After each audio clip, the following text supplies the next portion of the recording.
parallel. So, okay, we're taking the cable, swapped in, and then we're going to plug it in. So it's already plugged in this side, we're just going to plug it into this here. So we're going to plug it into ETH1. So this device has been set up correctly, has been set up with DHCP, and we can see that it's kind of powering on.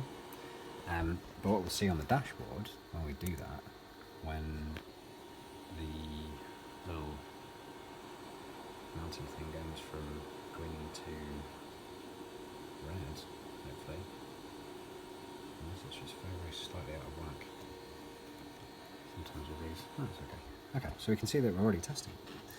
Okay, so yeah, the state symbol has gone there. We can see